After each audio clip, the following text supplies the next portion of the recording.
Hello everyone, welcome to another video tutorial in fluid mechanics. To those who are new in my channel, by the way, I am Engineer J. I am a civil engineer and I am also currently teaching as an engineering professor.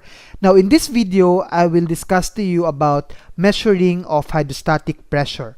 So if you remember in my previous video, we learned how to compute pressure using the formula pressure is equal to the unit weight of the liquid times the head, or that is the change in elevation, or that is the difference in elevation.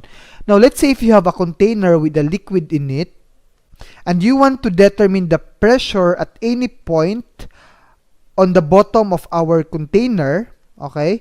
So to determine the pressure at any point, we just need to know the type of liquid, and that is we have to know the unit weight of that liquid and the distance from the surface of that liquid to the point of pressure, and that is our H. So basically, we need to multiply the unit weight of that liquid and the vertical distance so that we could come up with the pressure at that point.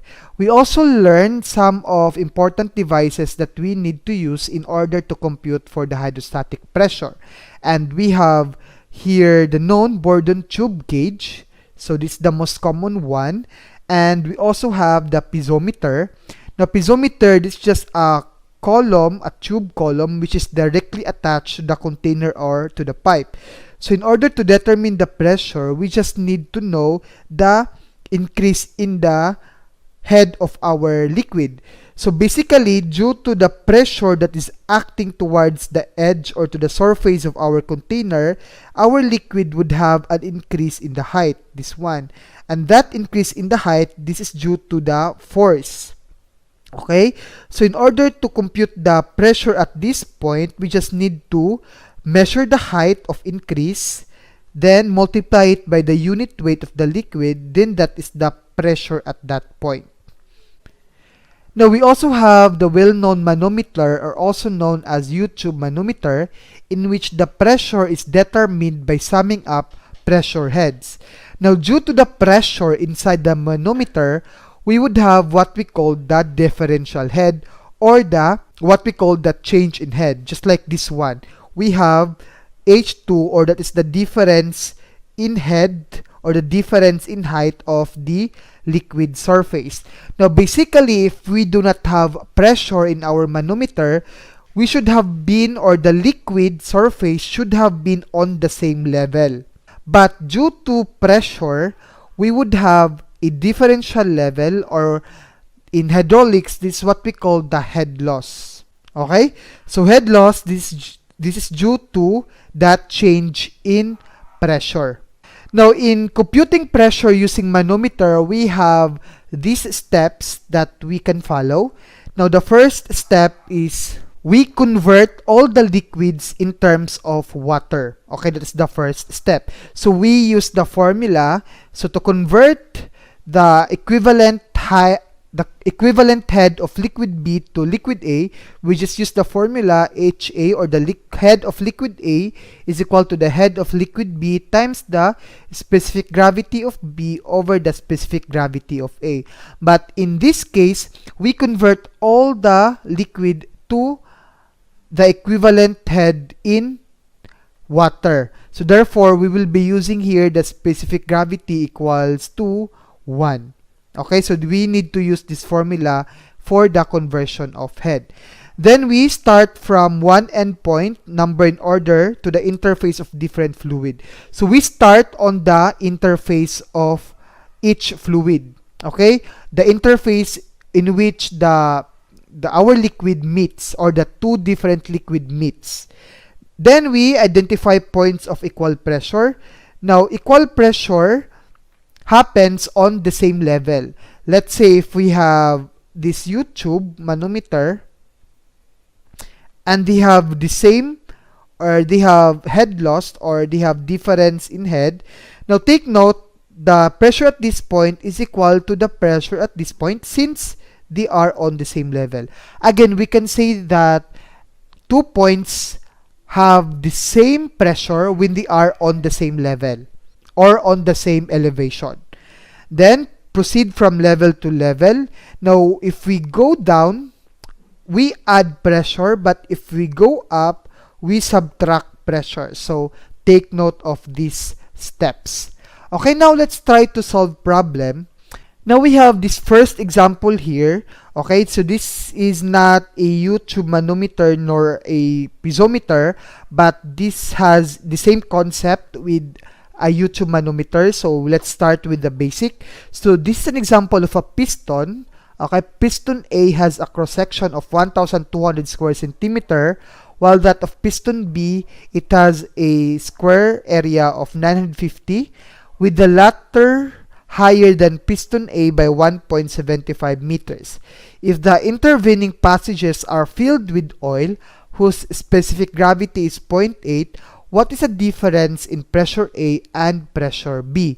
Now, let's explain first what is piston, by the way. Now, piston, this is a component of reciprocating engines, reciprocating pumps, gas compressors, hydraulic cylinders, and pneumatic cylinders. So basically, piston can be found in pumps. Okay? So our goal here is to compute the difference between pressure A and pressure B. Okay? Now take note, since pressure point A is on the same level with this point, okay, so they are on the same level, so therefore the pressure here is equal to the pressure at this point. So if we have pressure A at this surface, then we have also pressure A at this surface. Now take note from our previous video that change in pressure is equivalent to pressure 2 minus pressure 1 is equal to the unit weight of liquid times the head. So in this case, we have pressure 2, which is pressure at point A, and pressure 1, that is pressure at point B, and this equals to the unit weight of the liquid. Now take note, this is oil. So to compute for the unit weight of oil, this is just the specific gravity of oil times the unit weight of the water. So we have the specific gravity of oil here, which is 0.8, times the unit weight of water, which is 9.81 kilonewton per cubic meters. Okay, then we multiply by the difference in height, which is, we know this one is 1.75 meters. So we have 1.75 meters. So we can cancel out meters here and meter here. So the remaining would be in terms of meters squared. So we have the difference in pressure A and pressure B, which is equal to 13.734 kilopascal. And that is the final answer. Okay? So we have the second example. We have to determine the difference in pressure between points A and B. So we will be computing for pressure A minus pressure B. Okay? So the first rule is we start from the leftmost point. Okay, so we start at point A, then we go slowly from A to point B. Okay, so we begin at point A. Now take note, we have pressure at A. So therefore, we also have pressure head at that point. Okay, now we know that pressure is equal to the unit weight of the liquid times the head of the liquid. So therefore, we can compute head as pressure A over the unit weight A. Okay, so to compute for the pressure difference, we need to sum up all the pressure heads. Okay, starting from point A, now the pressure head at point A is pressure A over the unit weight of water. Okay, since again we are converting everything into water. Then after point A, we go down to the interface of the two liquids. Now at this point, we have two different liquid. We have this one is benzene and this one is mercury. Correct? So at this point, the head is the pressure due to the weight of the benzene over the unit weight of the benzene. But since again we are converting everything to water, so we know that the formula for conversion is the head of liquid A is equal to the head of liquid B times the specific gravity of B over the specific gravity of A. So in that case, we compute the equivalent head of benzene to water head. So we have this, our head of water is equal to the head of benzene. From this problem, we have 200 millimeter, or that is 0.2 meter. So we have here 0.2 times the specific gravity of benzene, which is 0.88, over the specific gravity of water, which is 1. So therefore, we can say that we add 0.2 times 0.88. So we may not include the denominator 1 here. So that is the pressure head at the interface between benzene and mercury. Okay? Then after that, we go upward. Now take note, since this point is on the same level with this point, that means they have equal pressure. Okay? So the pressure at this point is equal to the pressure at this point. That is the rule when they are on the same elevation. Okay? So after that, we go upward. Now we go up to the interface between mercury and the kerosene. So this one is our kerosene, this liquid here. Okay? So at this point, the pressure head is, so we subtract since we are going upward, so minus, now the head here is 90 millimeter. So this one, okay, that is the pressure difference or the head difference between the surfaces of mercury. So we have 0.09, so we divide by 1000 so that we can express that into meters, times the specific gravity of mercury, which is 13.6. Okay? Then after computing for the pressure head at this point, we go to the interface between the kerosene and water. So again, this is water. Okay, so this liquid here is water. So this liquid here all throughout is water. So we compute the pressure head at this point. Now take note, the pressure at this point is equal to the pressure at this point as well. Again, since again, this is on the same level. So if this is our pressure 4, this means this is also our pressure 4 as well. Okay, so to compute for the pressure at this point, so we still go up. From this point, we go up. So that means we have negative. So we multiply the height. The height is equal to, now we know this is 400 millimeter from this point to this point, and we have 90 millimeter from this point to this point. So therefore, the height from this point up to this is equal to 400 minus 90. So we have 400 minus 90. This would give us 310 millimeters, correct? So that is the height from this point up to P4. So we have divided by 1000, then we have 0.310 multiplied by the unit weight of kerosene, which is 0.82. After that, we have now computed the pressure at this point, since again they have equal pressure. So from this interface, we go downward up to this interface between the air and the water. Again, this one is air. So by knowing this distance from P4 up to this point, we would also have the pressure head at this point, again since they are on the same level. Okay, so that means we have the height is 400. Okay, this height 400 minus 150, since this height is 150 millimeter. So that would give us 400 minus 150. That means we have 250 millimeters. So we have 0.2 0.25, this is plus since we are going downward, times the specific gravity of water, which is 1. Okay, since we have the liquid here, which is water. So we have now the pressure at this point. Okay? Then from this interface, we go to point B. Since we go upward, that means we have negative. Okay? And then we have the height here, 0.1 meters. Tama?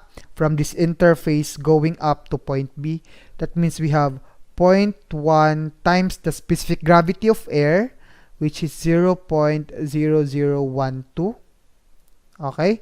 And this equals to, and then the total pressure is the pressure at point B, and that is we have pressure B over the unit weight of water, since again that is the total head. We have to simplify it further. We have pressure A over the unit weight of water. Then we add all the constants. We have a minus 1.0523, and this equals to pressure B over the unit weight of water. So by transposing to PB over unit weight of water to the left side, so we have minus pressure at B over the unit weight of water is equal to 1.0523. So we have here pressure A minus pressure B is equal to the unit weight of water times 1.0523. This would give us pressure A minus pressure B is equal to 9.81 times 1.0523. This would give us 10.323 kilopascal. So this is the difference in pressure between the 2 points. So this is our answer. Now we have this last example. Okay, then this is an example of a piezometer. Now for a gauge reading of negative 17.1 kilopascal, determine the elevation of liquids in the open piezometer columns E, F, and G, and the deflection of the mercury in the U-tube manometer with neglection of the air weight. Okay, so this is a piezometer. We have 3 open piezometer here. We have E, F, and G. This one. That means since this is open, we have the liquid surface inside the piezometer exposed to free air. Therefore, the pressure at this surface is equal to 0. Okay? So, our goal here is to determine the elevation of the surface of each piezometer. Given that we have 4 layers, we have the first layer air, which has a pressure in this side equal to negative 17.1. We have a liquid with a specific gravity of 0.7. Let's call it liquid A. And the surface of liquid A is 15 meters above. That is the elevation. And we have liquid B, let's say that is water. And the elevation of the surface of water is 12 meters. And we have also the liquid C, which has a specific gravity of 1.6, and the elevation of C is 8 meters. Then at the bottom of the tank, connected to water, we have a U-tube, which has a mercury in it.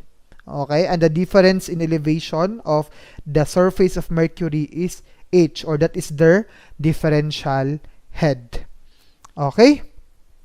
So our goal here first is to compute the elevations of each piezometer. So we start at E.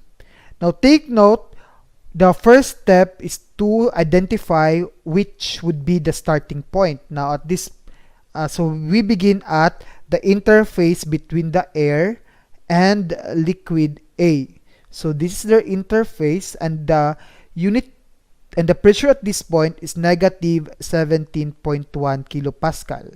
Okay, because the pressure of this area or this region, this space rather, is equal to negative 17.1. Okay?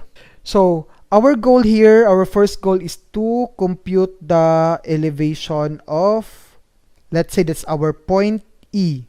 Okay, elevation at E. So we know again that the pressure at this point is also equal to the pressure at this point, since again they are on the same elevation, or they are on the same level. So we have, let's say that's pressure E. Okay, so from the rule or from the formula for change in pressure, we have pressure 2 minus pressure 1 is equal to the unit weight of the liquid times the head. Okay, so in this case, let's say this is our pressure 1. So we have pressure 2, which is the pressure at A, minus pressure 1 is negative 17.1, which is equal to now the unit weight of the liquid. Okay, so the unit weight of the liquid here is, now take note that specific gravity is 0.7. That means we have 0.7 times 9.81 times h. H here is the distance from the surface of liquid A to the point of pressure. So that one. So let's say that's H. Let's say it's our H1. So we have here, now again, PE is exposed to air. So therefore, the pressure at this point is 0. That means the pressure PA is also equal to 0 as well. Okay? So we have this PE here equal to 0. So we have H1, which is equal to 2.49. So therefore, this height here is 2.49. So we can compute the elevation at E here equals to the elevation of the surface of liquid A is 15 meters, correct? We subtract 15 meters and H1, which is 2.49. So that means we have elevation at E, which is equal to 12.51 meters. Okay?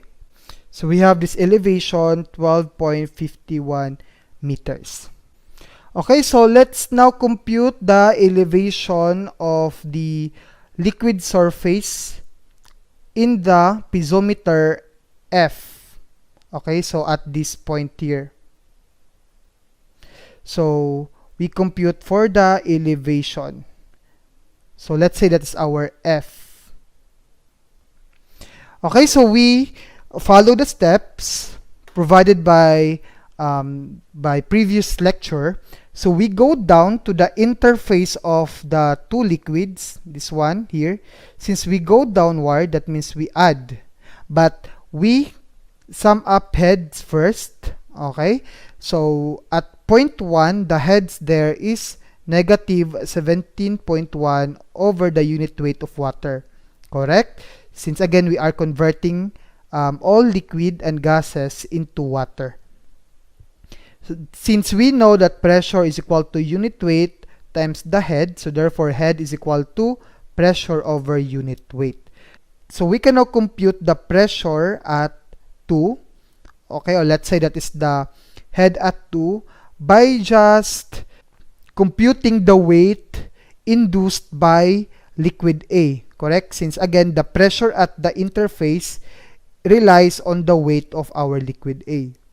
But since we are summing up head, so we compute for the head instead. So pressure 2 is equal to the unit weight of liquid A times the head of liquid A. So we have head A is equal to pressure 2 over the unit weight of liquid A, correct? But since again, we need to convert this into water, so we multiply it by, so we need to convert that into water by multiplying the specific gravity of A over the specific gravity of water. Okay? So we have to add, since we go down, okay, we go down to the interface. Again, this is water. It's our liquid B. So we have the height A, or the height of our liquid A, which is, now take note, the elevation here is 12 meters. So therefore, we have 3 meters height. So we add 3 times the specific gravity of liquid A, which is 0.7, then divide it by the specific gravity of water, which is 1. But since we have a denominator of 1, so we may not include it na lang. Then since we have the same level with this point, so the pressure at the interface is also equal to the pressure at this point, which is, we have here pressure 2. Okay? So from this pressure 2 here, we go upward to this point. So to compute for the pressure F, so when we go upward, okay, so that means we subtract. So we have to subtract minus the unit weight of this liquid, which is, since that is water, therefore that is 1. Correct? But we do not know what is the height. Okay? So let's say that's our H2. So since we do not know yet the value of H2, so we retain that as our variable. So we have H2 times the unit weight or the specific gravity of water, which is 1.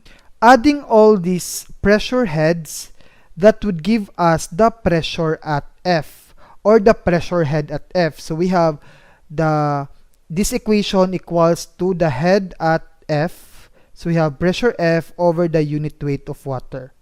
Okay? But since point F here is exposed to free air, that means the pressure at point F is equal to 0. So therefore, we can just actually cancel this out and equate this into 0. So by further simplifying, we have the value of H2 here. Now take note, our unit weight here is 9.81. So this would give us H2 0.357. So to compute for the elevation at F, we just need to add a 12 meter elevation plus H2, that would give us the elevation at F. So we have 12 meters plus 0.357. This would give us 12.357 meters. So we have this as the elevation of point F. 12.357 meters. Okay, so we are done with E and F. So we compute now for the elevation at in the column G. Okay, so this liquid here is liquid C with a specific gravity of 1.6. So we compute for the elevation of the liquid C inside the piezometer G.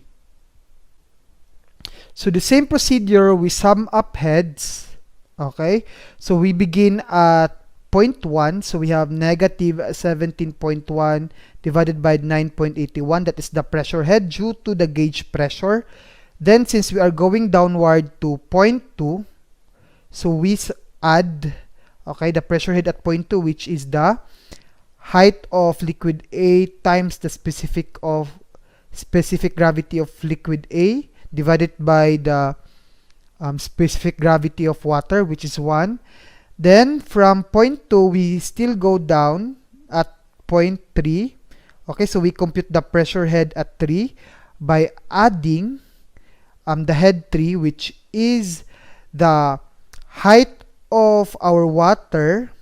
Now take note, the elevation of the surface of liquid C is 8 meters. So therefore, we have the height 4 meters. So we just subtract 12 and 8. So we have 4 times the specific gravity of water. Of course, we have 1. Okay. Now at this point here, our pressure at 3 is equal to the pressure at this point. Since again, they are on the same level. So we still have pressure 3 at this point. Then we compute for the pressure at G at this point by going up. Now take note, since we go up, we subtract. So minus the height, that we do not know yet the height of this, so let's say that is h3. Okay, so we have h3 times the specific gravity of this liquid, which is 1.6. And if we add all this pressure, that would give us the pressure at point G. So therefore, we have the pressure head at G, and that is, we have pressure G over the unit weight of water. But since again, the same as with the others, point G is exposed to free air, that means our pressure there is equal to 0. So therefore, let's equate this one to 0. So by further simplifying, we have H3 here, which is equal to 2.72 meters. So by adding 8 meters and H3, okay, since again this is elevation here is 8 meters, so if we add 8 meters and 2.72, that would give us the elevation at G. So we have 8 meters plus 2.72, that would give us 10.72 meters. So we have the elevation at G equals to 10.72. Okay, so this is now the elevation of the surface of liquid C inside column piezometer G. Okay, now for question letter B, we compute for the difference in head of mercury located at the bottom of our tank. So let's say that's our H4. So in that case, we start again from the interface of air and liquid A, which is at point 1. So we sum up heads. So we have negative 17.1 over 9.81 plus 3 times 0.7. That is the pressure head due to pressure at point 2. Then we still go downward. So we still have to add pressure 3, which is 4 times 1. Now take note, the pressure at this point is equal to the pressure at this point. So we have the same pressure head at this point here. So this is still pressure 3. Okay? So from this point, we go down up to the interface of water and mercury. Again, this is mercury with specific gravity of 13.6. So we add the pressure head plus. Now take note, from the problem, we have 4 meters, the elevation. We have 4 meters here, that's the elevation of the interface of water and the mercury. So we have to compute this height by subtracting 8 and 4, then obviously that would give us 4 meter height. So we have 4 meter head times the specific gravity of water, which is 1. Okay? Then at that point, so at this point, we have pressure, let's say that's our pressure 4. And since they are on the same level with this point here, so that means we still have also pressure 4 at this point. So from this point, we compute the pressure on this surface here of our mercury by going upward. But since we go up, then we subtract. So minus H4, again, since we do not know yet the value of H4, so we retain that as variable, times the specific gravity of mercury, which is 13.6. Then we divide it by the specific gravity of water. And then, let's equal this to the pressure at this point here. Let's say that is pressure H. Okay, so we have equals to pH over the unit weight of water. But since this is still exposed to free air, that means we can equate this one to 0. So by further simplifying, we have H4 here equals to 0.614 meters. So this is the difference in head or the deflection in head of our mercury. Okay, so that ends the discussion in manometers. So please guys, don't forget to subscribe to my channel and hit the notification bell for more videos. Thank you guys and God bless.